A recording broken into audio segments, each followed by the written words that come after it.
Before we get started in the game, did you think that was too raunchy to bring up for ZoinkMeister? Oh, no, I actually, I was talking to someone who goes to a religious college, goes to a Christian college. Okay. And they were talking about how they were in like I forget what class, it's like a geology class or something, I don't know. And they had to like at some point cover the fact that like the earth is older or whatever. And apparently it was like, all right, everybody. This is a trap. Yeah, exactly. They're like, all right, I don't know. Everyone has different beliefs, but that's not even the worst one. I feel like there's all kinds of like nonsense that some more hardcore Christians that just don't care about anything outside of the Bible. There's some stuff out there. I don't even think that's the worst one. So, I mean, that one honestly doesn't matter, I feel like, to a lot of people. It's like... Well, see, the thing was, when I was talking to this gentleman... Do we want to talk about it in the episode? Or, like, start the game and all that? Would you like this to be an off-the-air, or would you like it to be... We could make this an off-the-air if you want. Oh, I mean, just because it's going to be kind of... Raunchy? Yeah, raunchy. I feel like, yeah, go for it. What's up? Okay, so the really religious guy, who won't be named... Okay. We discussed that he's really religious, and that I am scientifically minded. Okay. As opposed to having any religion. Yeah. And... when I was like, I asked him, I was like, so how old do you think, like, you think the planet is 6,000 years old? And he's like, yeah, like as far as it goes back as the Sumerians. And I was like, really?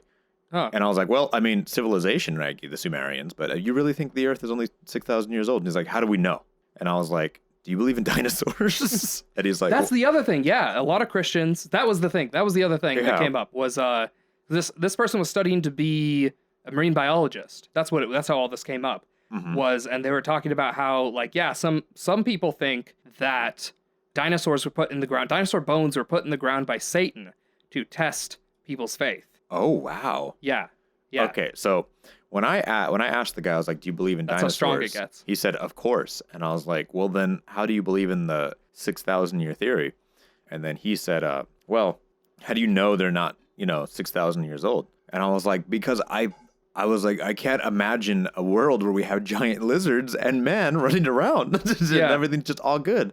I mean, our biggest lizards now are just like alligators, and those are like microscopic compared to like those big boys. Honestly, the only argument for the whole I believe the earth is actually 6,000 years old thing that I get, I don't personally believe it, but I can respect it, I guess. To say, is if you believe in God, if you believe in a God of any kind that is omnipotent, right, that can do anything, yes, then it is equally feasible that the God created the earth 6,000 years ago in a state where things were able to show that they had existed for longer than the 6,000 years when they were created. Whatever.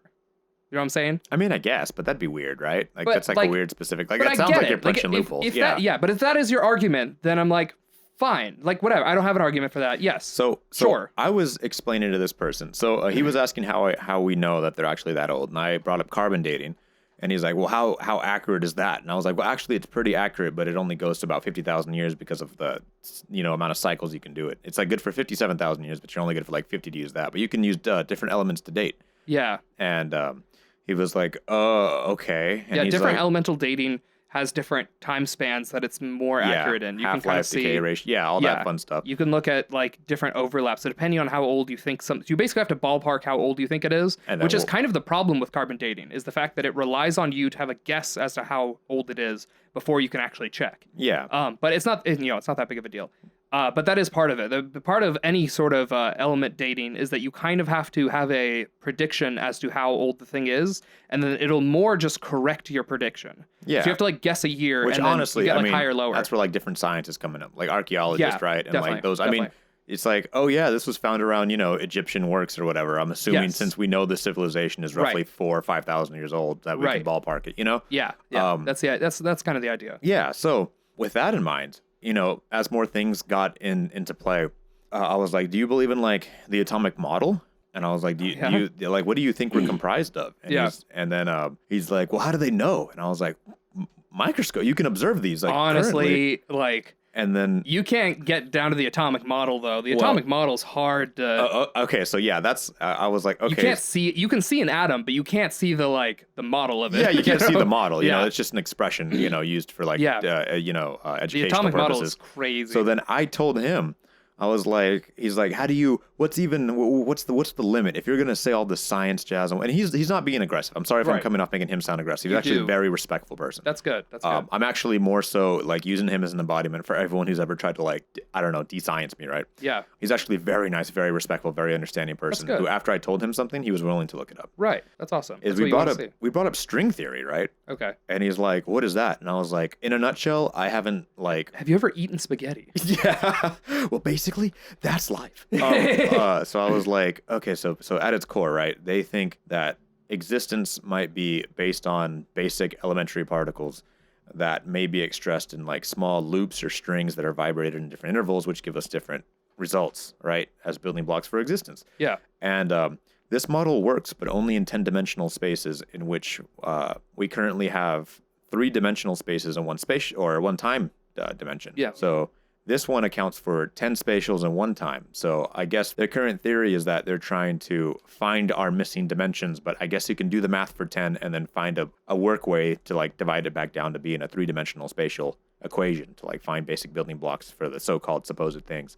And he's like, I don't understand any of this. And I was like, I totally, I was like, I totally get it. They're still working on it themselves. But I was like, it's under the principle that, you know, stuff gets so small that you observing it changes the experiment. Yeah, that's when you need that's when you need to guess it. That's when you need to ballpark it. And then like all of this, it like by the end of it, we had like sat down, like had a 3-hour discussion on like everything from like basic like carbon dating to like, you know, highly like theorized like, you know, quantum particle physics. Yeah. And I was like, man. And then after all that, I was like, you know, of him like, you know, how do they know this, that, or this? Yeah. We got to, I was like, well, I mean, is that any less like plausible than like, you know, like the Bible? I mean, you've read it, right? And he's like, yeah, I've read it like forwards and backwards. I know that thing. And I was like, so you know about the giant wheels in the sky with all the eyes on it? You know, the final level of God's army? Yeah. And he's like, yeah, actually. And I was like, yeah. Have you seen those? I was like, oh, God's army's crazy. Those things are cool and awesome. Those are some of the most interesting designs I've ever heard of. But that seems outside the guise of just having like giant lizards around here that are a couple million years old. Yeah, right.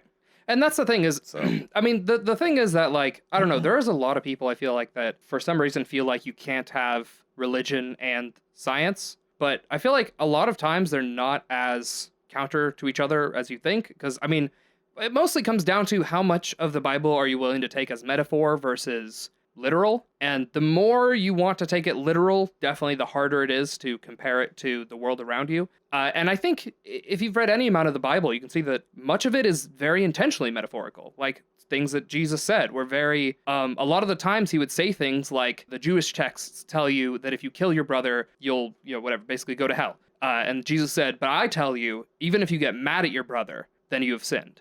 And you know, whatever, you're going to hell. There's nothing you can do. But obviously, the whole purpose of the Bible is the idea that, you can eventually make it into heaven versus, you know, in the Judeo text, the idea is... Once you're gone, you're gone. That's not really possible, So, like, obviously, the time he was talking there, it was more a metaphor telling people that, you know, you shouldn't look at all these laws as, like, no, don't kill, because killing is bad. You should more look at them as, like, don't kill because... Like, don't even get, like, mad. Like, why do you feel like you need to kill? Like, why are you getting to that point? Yeah, like, you know, there's more wrong there. Yeah. And so that, you know, so that's the sort of thing with that sort of stuff where it's like, yeah, if you count the number of generations back to Jesus, then that's kind of where that 6,000 years thing comes from, because they tell you all the generations. And you're like, well, so that this has to be this way. But, you know, so many people, like, lived, like, you know, 500, 600 years, whatever, in the Bible, whereas, like, they could be a metaphor for, like, 3 people back to back. Like, it could be... like a grandfather, a father, and a son, whatever, that were all just kind of have the same mission. Family lasted a millennia, and it was like just, you know, metaphor for exactly. like, they all lived like to their 40s, you know? It's like, And so I don't know, all of it's kind of hard to say, but, you know, I wouldn't take any, I mean, I personally don't take, even though I'm a more religious person, definitely than Adam is at least, but I definitely would not recommend if you're hoping to coexist with science, as we know it today, and that's the other thing, is religion gets things wrong, science gets things wrong. The thing is that science is more willing to change. Yeah. Whereas religion is more fixed in what it is. And I don't remember. I'm sorry. I don't know if you remember, but a while back I told you that science, whether or not you believe in it, it is true. Yeah. So that I'm sorry. I misquoted that. Okay. Mathematics. I see. So mathematics, whether or not you believe in it, it is true. 2 + 2 always equals 4, right? Because we made it up. But no. It like... we didn't make it up, right? We just put symbols to it, right? Yeah. So like 2 plus 2 always equals 4. Whatever, if you want to express that in Arabic numbers like we do, or you want to use like Arabic Indic, or if you want to use like, Roman numerals, whatever mathematics you want to use, the equations work. And if you could apply science to equations, then you end up with like, fact. Right. And on smaller scale, I think that's always true. I think to some degree, though, some stuff doesn't work. Like you have like, whatever. The fact that electrons can teleport kind of messes math up a lot. Yeah, but that's where it becomes quantum, right? Yes. That's like outside classical physics. But yeah. As far as classical physics go, yes, math does make most classical physical things more true than it would be if it weren't reliant on math. But there's even stuff in math where you can look up like, the sum of infinite numbers, infinite integers, I think. The sum of infinite whole numbers is like minus 1/12 or something like that. Okay. And it's like it has to be true. It's math. But on the other hand, it's like, I feel like it's a lot of how you define math that makes that end up being the case. But it is really useful. I mean, the number negative 1/12 apparently is actually pretty useful. Pretty consistent. Yeah, but, it's just one of those things where, like, math gets weird. So yeah, but it's hard to say with a lot of that the stuff. really cool thing, the really cool thing that ended up, we actually hit kind of a middle ground on something. As we were talking about the Gorbachev scale. Okay.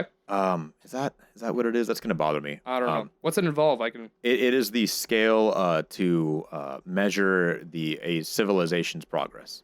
Oh, yeah, I know what you're talking about. Yeah, so we're currently civilization, whatever, 0 through to get up to 1 would be a civilization that completely controls the energy around its planet, right? Yes. A civilization 2 would be one that can control the energy in the solar system. Yes. 3 would be an entire galaxy. Yes. 4 would be multiple galaxies. Yes. And at the end of that, you have something called an omega class being, which can control all the energy in one's existence, like its realm of existence. Yeah. So when I was explaining that we are only a 0.75 civilization, since we can use energy, we really can, but it's not like, it's not to the point where it's free because it's so abundant. We just mastered it, right? We have absolutely not mastered energy, like oil prices, Definitely. Yeah. So we have not mastered energy. We have not mastered the sun. We have not mastered anything in terms of energy. So he was like, what do you mean omega class being? And I was like, well, that's where, I guess from our point of view, you could call that a god if it does exist. Yeah. And he's like, but not in the sense like it's an all-powerful creator, but this that it could change reality as it sees fit. So, I mean, at that point, we can't grasp that concept. Yeah. So, yeah, there might be a god if you look at it that way. Right. And then he was like, well, I mean, what do you mean? And I was like, think of us to an ant, right? Like, think of an ant that lives outside like a nuclear power plant. Yeah. To us, I mean, to that ant, we must be gods. We must be. It can't understand like mathematics, the science, right? The use of nuclear radiation, all that. Like, it's just something it can't fundamentally understand. And that might be relative to how an ant would be to us, to something else. So to that in itself, it could be what you would call maybe a god. Right. I think usually Christians would call that, I can just tell you, that's the difference between, for Christians at least, that's the difference between a little g god and a big G god. Have you ever heard of that?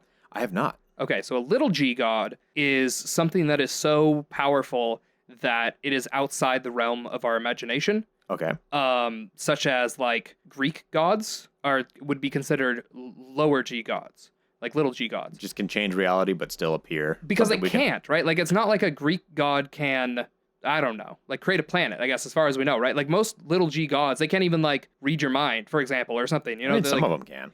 Yeah, exactly. They have like a specific power. Right, they're all like very specific, powerful beings. Like Superman would be a little G god, right? Where it's like he can't create a person out of nothingness or whatever, right? But he can do things that are legitimately impossible in the realm of physics. Yeah. So that's a little G god. So the idea, though, is that, the Judeo-Christians believe in a big G god, which is different from a little G god in that it's not necessarily that it can control everything, but it's that it, like, I mean, yeah, I guess to that degree, it can control everything and it knows everything. The fact that it's, like, omnipotent. But, like, a singular, all-powerful, omnipotent being. Yeah, and it's also omniscient in addition to being omnipotent. And so, but, there could be potential, like you said, if you can control all of space, can you also in full control of time? And then do you know the inner workings of all reality and how everything will play out? And in that case, do you become a big G god at that point? And maybe so, maybe so.